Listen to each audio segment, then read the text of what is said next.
ओम नमः शिवाय। हर हर महादेव। नमस्कार दोस्तों, आप सभी का आपके अपने चैनल आसान राह में हार्दिक स्वागत है। मैं हूं अपर्णा। दोस्तों, आज हम आपको इस वीडियो में सुनाएंगे सावन शिवरात्रि की बहुत ही सुंदर कथा। तो दोस्तों, कथा सुनने से पहले भगवान भोलेनाथ की जय अवश्य लिखें। भगवान भोलेनाथ आपकी सभी मनोकामनाएं पूर्ण करेंगे। जो शिव भक्त इस दिन व्रत रखते हैं उनके सभी कष्टों को भगवान भोलेनाथ शीघ्र ही दूर कर देते हैं। तो चलिए श्रवण करते हैं सावन शिवरात्रि की बहुत ही सुंदर कथा। बोलिए भगवान भोलेनाथ की जय। बोलिए गौरी शंकर की जय। पौराणिक कथा के अनुसार पूर्व काल में चित्रभानु नामक एक शिकारी था। जानवरों की हत्या करके वो अपने परिवार को पालता था। वो एक साहूकार का कर्जदार भी था, लेकिन उसका ऋण समय पर न चुका सका। तो क्रोधित होकर साहूकार ने शिकारी को शिव मठ में बंदी बना लिया। संयोग से उस दिन शिवरात्रि थी। शिकारी ध्यानमग्न होकर शिव संबंधी धार्मिक बातें सुनता रहा। चतुर्दशी को उसने शिवरात्रि व्रत की कथा भी सुनी। शाम होते ही साहूकार ने उसे अपने पास बुलाया और ऋण चुकाने के विषय में बात की। शिकारी अगले दिन सारा ऋण लौटा देने का वचन देकर बंधन से छूट गया। अपनी दिनचर्या की भांति वो जंगल में शिकार के लिए निकला, लेकिन दिन भर बंदीगृह में रहने के कारण भूख प्यास से व्याकुल था। शिकार खोजता हुआ वो बहुत दूर निकल गया। जब अंधकार हो गया तो उसने विचार किया कि रात जंगल में ही बितानी पड़ेगी। वह वन एक तालाब के किनारे एक बेल के पेड़ पर चढ़कर रात बिताने का इंतजार करने लगा। बिल वृक्ष के नीचे शिवलिंग था, जो बिल पत्रों से ढका हुआ था। शिकारी को उसका पता न चला। पड़ाव बनाते समय उसने जो टहनियाँ तोड़ी वे संयोग से शिवलिंग पर गिरती चली गईं। इस प्रकार दिन भर भूखे प्यासे शिकारी का व्रत भी हो गया और शिवलिंग पर बिलपत्र भी चढ़ गए।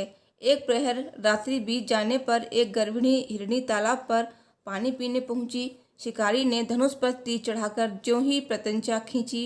हिरणी बोली, मैं गर्भिणी हूँ, शीघ्र ही प्रसव करूंगी। तुम एक साथ दो जीवों की हत्या करोगे, जो ठीक नहीं है। मैं बच्चे को जन्म देकर शीघ्र ही तुम्हारे समक्ष प्रस्तुत हो जाऊंगी, तब मार लेना। शिकारी ने प्रत्यंचा ढीली कर दी और हिरनी जंगली झाड़ियों में लुप्त हो गई। प्रत्यंचा चढ़ाने तथा ढीली करने के वक्त कुछ बिल पत्र अनायास ही टूटकर शिवलिंग पर गिर गए। इस प्रकार उससे अनजाने में ही प्रथम प्रहर का पूजन भी संपन्न हो गया। कुछ ही देर बाद एक और हिरनी उधर से निकली। शिकारी की प्रसन्नता का ठिकाना न रहा। समीप आने पर उसने धनुष पर बाण चढ़ाया। तब उसे देख हिरनी ने विनम्रता पूर्वक निवेदन किया, हे शिकारी, मैं थोड़ी देर पहले ऋतु से निवृत्त हुई हूँ। कामातुर बिरहिणी हूँ, अपने प्रिय की खोज में भटक रही हूँ। मैं अपने पति से मिलकर शीघ्र ही तुम्हारे पास आऊँगी। शिकारी ने उसे भी जाने दिया। 2 बार शिकार को खोकर उसका माथा ठनका। वो चिंता में पड़ गया। रात्रि का आखिरी प्रहर बीत रहा था। इस बार भी धनुष से लगकर कुछ बेलपत्र शिवलिंग पर जा गिरे तथा दूसरे प्रहर का भी पूजन संपन्न हो गया। तभी एक अन्य हिरणी अपने बच्चों के साथ उधर से निकली। शिकारी के लिए यह स्वर्णिम अवसर था। उसने धनुष पर तीर चढ़ाने में देर नहीं लगाई। वो तीर छोड़ने ही वाला था कि हिरणी बोली, हे शिकारी, मैं इन बच्चों को इनके पिता के हवाले कर कर लौट आऊंगी। इस समय मुझे मत मारो। शिकारी हंसा और बोला, सामने आए शिकार को छोड़ दूं? मैं ऐसा मूर्ख नहीं हूँ। इससे पहले मैं 2 बार अपना शिकार खो चुका हूँ। मेरे बच्चे भूख प्यास से व्यग्र हो रहे होंगे। उत्तर में हिरणी ने फिर कहा, जैसे तुम्हें अपने बच्चों की ममता सता रही है, ठीक वैसे ही मुझे भी। हे शिकारी, मेरा विश्वास करो, मैं इन्हें इनके पिता के पास छोड़कर तुरंत लौटने की प्रतिज्ञा करती हूँ। हिरणी का दुख भरा स्वर सुनकर शिकारी को उस पर दया आ गई। उसने उस मृगी को भी जाने दिया। शिकार के अभाव में तथा भूख प्यास से व्याकुल शिकारी अनजाने में ही बेल वृक्ष पर बैठा बेलपत्र तोड़ तोड़ कर नीचे फेंकता जा रहा था।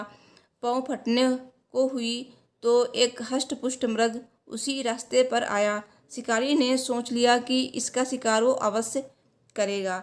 शिकारी की तनी प्रत्यंचा देखकर मृग विनती स्वर में बोला, हे शिकारी, यदि तुमने मुझसे पूर्व आने वाली 3 मृगियों तथा छोटे छोटे बच्चों को मार डाला है तो मुझे भी मारने में विलंब न करो, ताकि मुझे उनके वियोग में एक क्षण भी दुख न सहना पड़े।